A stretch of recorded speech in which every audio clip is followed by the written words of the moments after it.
Hey guys, today I'm going to be sharing with you the books that I read in the month of November, and this video is being sponsored in part by Penguin Random House. I did read quite a few books this month, which is pretty surprising because I participated in NaNoWriMo this month, but I will admit that I did kind of sacrifice making videos in order to read and write. So I apologize for abandoning my channel this month. That was not my intention, but it just kind of happened that way. I have quite a few videos planned out for next month, so look forward to that. But today, let's talk about the books that I read in the month of November. The first book I read this month was Carry On by Rainbow Rowell. This was Rainbow Rowell's first fantasy book, and I went into this book a little bit skeptical because I wasn't sure how she was going to be as a fantasy writer, but she really surprised me. While this book does draw inspiration from other fantasy stories, and that's pretty clear throughout this book, I still really enjoyed it and I found it really refreshing, specifically the way it's written. It just has that Rainbow Rowell style. It's got this kind of lighthearted tone, even though there's kind of some dark things happening within the story, it still has that like light and happy Rainbow Rowell feeling. My one complaint about this book is that I felt like the first little section of the book kind of dragged a little bit until a certain character was introduced. That's when the story started really picking up for me, and that's when I really started enjoying it. So I would highly recommend checking out Rainbow Rowell's Carry On, especially if you love Rainbow Rowell's other books. I'm pretty sure that you will find yourself enjoying this book. Then I read The Nest by Kenneth OPPEL. I had actually picked this book up in October, and I got like halfway through it and I just set it down for a little while just because I lost interest, and I think I picked up another book at the time, but I picked it back up this month, read it, and I have to say, this is one of the strangest books I've ever read. It's like up there with Grasshopper Jungle by Andrew Smith. This book is about a boy who wants to save his baby brother who is sick, so he strikes a deal with this wasp queen in order to help save his brother.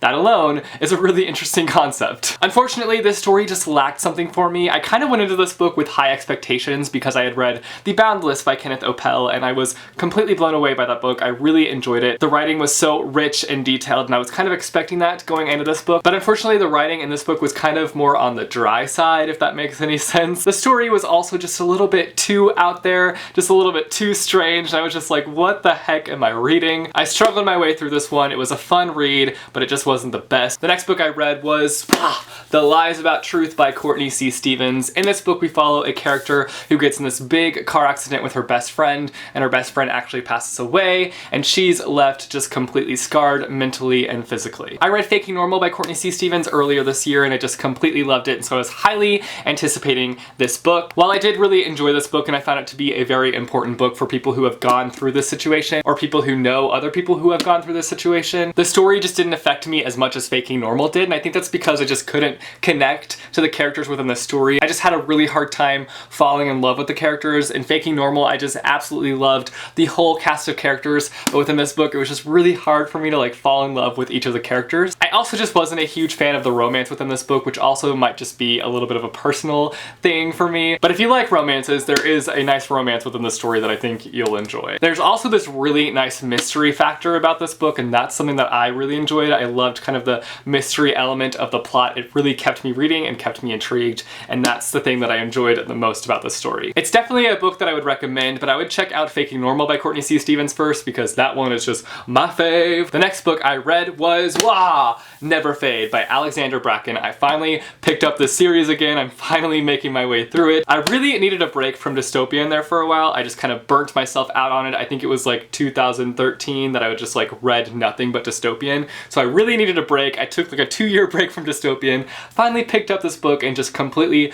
plowed through it. I thoroughly enjoyed this book. It was such a fantastic sequel. I obviously can't say much about this book because it is a sequel, but I really enjoyed it. I found it to be really action-packed and just a fantastic installment within this trilogy, and I can't wait to see what the finale has to offer. Then I read Curse of the SPHINX by Ray Wagner, and I've been working with the author this month, and this book is about a girl by the name of Hope who is a monster, but she's hiding the fact that she's a monster, and because of this she's constantly on the move because people find out that she's a monster and people are actually hunting her. So her and her mom have to move constantly, and one day her mother is ripped away from her, so she must learn to do life on her own, and she must keep running from the people who are hunting her. This was such such an entertaining read. I found it to be a very simple read, but it was also very detailed, which is something that I really appreciated. There are some beautiful works of writing within this book. The one negative thing that I have to say about this book is that I felt like the ending just needed a little bit more. I just wanted a little bit more, but I know that this is the first book in a series, so we'll eventually get a little bit more, but I just wanted more from this ending. I did end up doing a full book review on this book, so if you want to check out more of my thoughts, then you can click on this book and it'll take you there,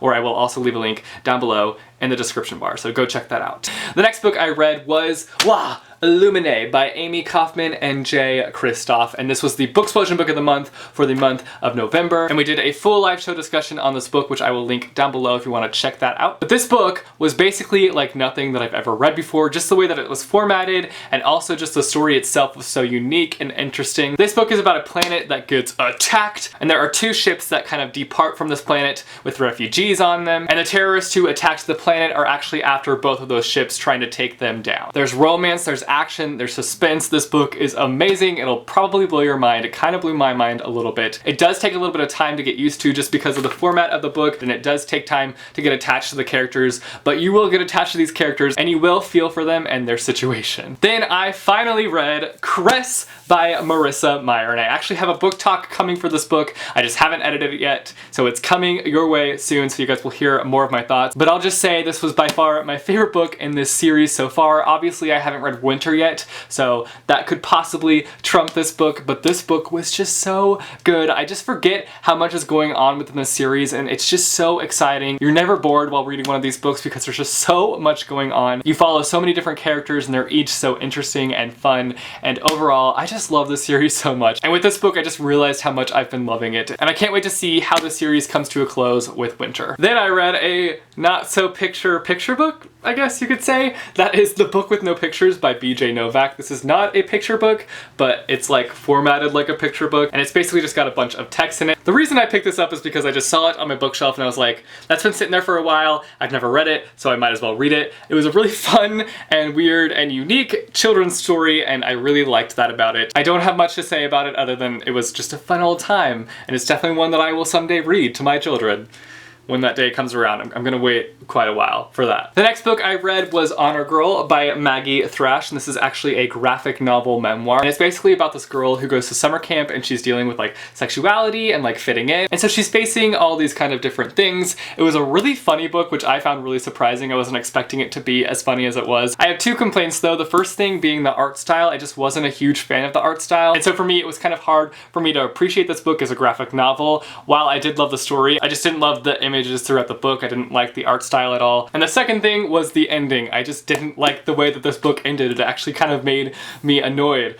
Overall though, I really enjoyed this story, and it was a really interesting journey to follow throughout this book. And finally, the last book that I read this month was FAIREST by Marissa Meyer. This is kind of a companion to the Lunar Chronicles series. It's not a necessity. You do not have to read this book in order to enjoy the Lunar Chronicles. This just kind of gives you a background on Levana's life and her story. And I'm not sure if it's supposed to make you feel bad for Levana, because I didn't feel bad for Levana at all throughout this book, which might make me sound terrible, but she's just an awful person, which makes her one of the best villains because she's just so awful. It was still interesting learning about her backstory, but I honestly could have done without this book. It didn't really do anything for me. So those are all the books that I read in the month of November. You guys should let me know down below if you have read any of these books and what you thought of them. Also, you guys should let me know down below what your favorite book was from the month of November. Thanks for watching, guys, and I will see you soon with a new video.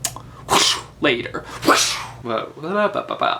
Whoop-ha, Never Fade by Alexandra Bracken. Oops. The next book I read was Whoop-ha, ILLUMINAE by KRISTOFF and AMIE. What did I even just say?